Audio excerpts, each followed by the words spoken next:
ঠিকানার খুঁজে শিখরের সন্ধানে বৃক্ষ নেই, প্রাণের অস্তিত্ব নেই। বৃক্ষহীন পৃথিবী যেন প্রাণহীন মহাশ্মশান। এই স্লোগানকে সামনে রেখে তিতাস উপজেলায় স্বেচ্ছাসেবী সংগঠন তিতাস উপজেলা স্বেচ্ছাসেবক কমিউনিটি এর আয়োজনে বৃক্ষরোপণ ও বৃক্ষের চারা বিতরণ কর্মসূচি চলছে। বৃক্ষ নেই, প্রাণের অস্তিত্ব নেই। বৃক্ষহীন পৃথিবী যেন প্রাণহীন মহাশ্মশান। অপরন্ত সৌন্দর্যের এক মধুর নিকুঞ্জ আমাদের এই পৃথিবী। এই পৃথিবীকে সবুজে শ্যামলে ভরে দিয়েছে প্রাণদায়ী বৃক্ষরাজি। এই বিশ্বকে সুশীতল ও বাসযোগ্য করে রাখার ক্ষেত্রে বৃক্ষের অবদান অনস্বীকার্য। আবার মানুষের সুন্দরভাবে বেঁচে থাকার জন্য যেসব মৌলিক চাহিদা রয়েছে তার অধিকাংশই পূরণ করে বৃক্ষ। তাই মানব জীবনে বৃক্ষের প্রয়োজনীয়তা অপরিসীম। 4 জুলাই শুক্রবার সকালে জিয়ারকান্দি ইউনিয়নের দরিয়াকান্দি লতিফনগর তিতাস ক্যাম্ব্রিয়ান স্কুল ক্যাম্পাসে এবং দুপুরে আসমানিয়া বাজারে একই কর্মসূচির আয়োজন করা হয়। এই সময় বৃক্ষরোপণ শেষে শিক্ষার্থী ও স্থানীয়দের মাঝে বৃক্ষের চারা বিতরণ করা হয়। তিতাস উপজেলা স্বেচ্ছাসেবক কমিউনিটি এর আহ্বায়ক মোহাম্মদ সাজ্জাদ হোসেন সজীব সরকারের সভাপতিত্বে প্রথম পর্বে প্রধান অতিথি হিসাবে উপস্থিত ছিলেন বিশিষ্ট কবি, কলামিস্ট ও সমাজকর্মী মোহাম্মদ আলী আশরাফ খান। টিউসেফ এর সদস্য সচিব মোহাম্মদ বশির আহমেদ সুমনের পরিচালনায় বিশেষ অতিথি হিসাবে বক্তব্য রাখেন পরিবেশবিদ ও কৃষিবিদ অধ্যক্ষ মতিন সৈকত, অবসরপ্রাপ্ত সেনা কর্মকর্তা সাইফুল ইসলাম স্বপন, বিশিষ্ট সমাজসেবক ইঞ্জিনিয়ার আব্দুল লতিফ সরকার, ফ্রেন্ডস ক্লাবের প্রতিষ্ঠাতা হালিম সৈকত, অবসরপ্রাপ্ত বিজিবি কর্মকর্তা ফারুক কামাল, নিরাপদ চিকিৎসা চাই সংগঠনের দপ্তর সম্পাদক তৈয়ব আলী, উপজেলা সহকারী কৃষি কর্মকর্তা মহিউদ্দিন রিপন, কবি সুমন রায়হান, জাগরণ সদিচ্ছা ফাউন্ডেশনের প্রধান নির্বাহী মোহাম্মদ ইকরাম সরকার, তিতাস ক্যাম্ব্রিয়ান স্কুলের সহকারী শিক্ষক মোহাম্মদ আকরাম হোসেন। স্বাগত বক্তব্য রাখেন উপজেলা স্বেচ্ছাসেবক কমিউনিটি এর যুগ্ম আহ্বায়ক শরীফুল ইসলাম।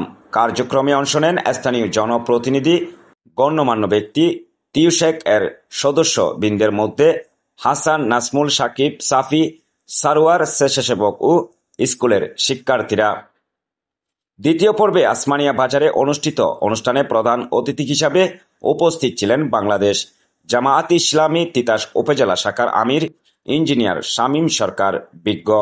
বিশেষ অতিথি হিসাবে উপস্থিত ছিলেন তিতাস উপজেলা ব্যবসায়ী ফোরামের সভাপতি মোহাম্মদ সবির হোসেন, নবধারা সংগঠনের প্রতিষ্ঠাতা ডাক্তার মোহাম্মদ শাহাবুদ্দিন, ফ্রেন্ডস ক্লাবের সভাপতি মোহাম্মদ সেলিম সবুজ, দুলারামপুর ইয়াং বেঙ্গল সোসাইটির সভাপতি মোহাম্মদ রকিব উদ্দিন। এবং বিকালে মাসিমপুর বাজার, তার পরবর্তীতে আমাদের জগৎপুর একটি পয়েন্টে, বলতে গেলে আমাদের উপজেলার মেইন পয়েন্টে প্রায় 60টি পয়েন্টে আমাদের এই বৃক্ষরোপণ এবং বিতরণ কর্মসূচি অনুষ্ঠিত হবে। তো আমরা যেটা বলতে চাচ্ছি, আমাদের উদ্দেশ্য হচ্ছে যে আমাদের এই কর্মসূচির মাধ্যমে যাতে তিতাস উপজেলার সচেতন জনসাধারণের মধ্যে একটু সচেতনতা সৃষ্টি হয়। তারা এই কাজটা, আজকের যে বৃক্ষরোপণ ও বিতরণ অনুষ্ঠানটা, এটা খুব গুরুত্বপূর্ণ। এটা সরকারি জারিয়ার কাজ। এখানে শুরু আছে, এটা শেষ নাই। এটা যতদিন পর্যন্ত এই এর থেকে মানুষ উপকৃত হবে, পশু পাখি উপকৃত হবে, সব আপনারা পেতে থাকবেন। এটা সরকারি জারিয়া।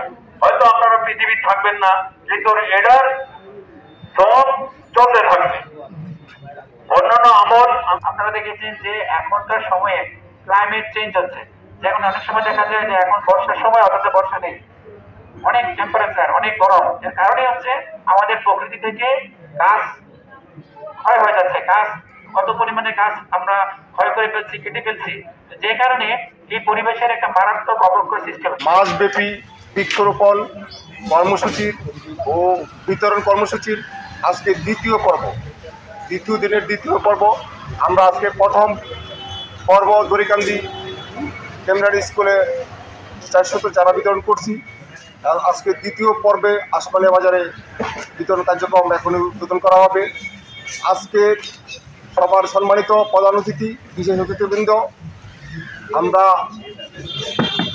দূর থেকে অনেক কষ্ট করে আসছেন, তার জন্য আমাদের টিউসের পক্ষ থেকে আপনাদেরকে অভিনন্দন জানাই। بالله من الشيطان الرجيم. بسم الله الرحمن الرحيم. والتين والزيتون